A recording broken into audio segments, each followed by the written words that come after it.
ഇനി നമുക്ക് ധർമ്മദേവതയായിട്ടുള്ള ജ്വാലാമുഖിയുടെ അതിപ്രശസ്തമായിട്ടുള്ള ക്ഷേത്രത്തെ പരിചയപ്പെടാം. മൈസൂരിലെ ശ്രീ ചാമുണ്ടേശ്വരി ക്ഷേത്രം വിശ്വപ്രസിദ്ധമാണ്. ദേവിയുടെ ശക്തിയും ഭക്തർക്ക് അനുഭവമാണ്. ഈ ചാമുണ്ടേശ്വരിക്ക് ഒരു അനുജത്തി ഉണ്ട് എന്നാണ് പേര്, ജ്വാലാമുഖി എന്നാണ്. മൈസൂരിനടുത്തുള്ള ഉത്തനഹള്ളിയിലാണ് ജ്വാലാമുഖി എഴുന്നള്ളി ഭക്തരിൽ അനുഗ്രഹ വർഷം ചൊരിയുന്നത്. മൈസൂരിൽ നിന്നും 12 കിലോമീറ്റർ സഞ്ചരിച്ചാൽ ശക്തി സ്വരൂപിണിയായ ജ്വാലാമുഖി കുടികൊള്ളുന്ന ക്ഷേത്രത്തിലെത്താം. രക്തബീജാസുരൻ എന്ന അസുരന്റെ ശരീരത്തിൽ നിന്നും വരുന്ന ഓരോ തുള്ളി രക്തത്തിൽ നിന്നും അസുരന്മാർ പ്രത്യക്ഷപ്പെടുകയുണ്ടായി. ഈ അസുരന്മാരുടെ വരവ് തുടങ്ങിയതോടെ രക്തബീജാസുരന്റെ ബലം ഇരട്ടിയായി. അവൻ തന്റെ അസുര ബലം കൊണ്ട് ദേവന്മാരെ ഒന്നടങ്കം പീഡിപ്പിക്കാൻ തുടങ്ങി. മാത്രമല്ല മഹർഷിമാരെയും അവനും സംഘവും വെറുതെ വിട്ടില്ല.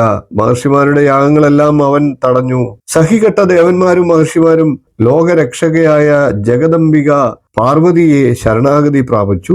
കരുണാംബികയായിട്ടുള്ള പാർവതി ദേവി ഉഗ്രരൂപിണിയായി നാക്ക് പുറത്തേക്ക് നീട്ടി കൂർത്ത പല്ലുകളും കനൽ പാറുന്ന കണ്ണുകളുമായി ജ്വാലാമുഖി എന്ന നാമധാരിയായി രക്തബീജാസുര നിഗ്രഹത്തിനായി പുറപ്പെട്ടു. അവൾ അസുരന്മാരുമായി യുദ്ധം ചെയ്ത് അവരെ നിഗ്രഹിച്ച് അവരുടെ രക്തം ഒരു തുള്ളി പോലും നിലത്തു വീഴാതെ കുടിച്ചു.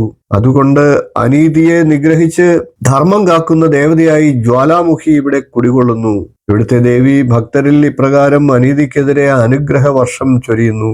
ചാമുണ്ടിമലയ്ക്ക് അടുത്തുള്ള കുന്നിൽ സ്വയംഭൂവായി പുറ്റിൽ നിന്നും അവതരിച്ച രൂപത്തിലാണ് ഇവിടെ ദേവി ജ്വാലാമുഖി ദർശനം നൽകുന്നത്.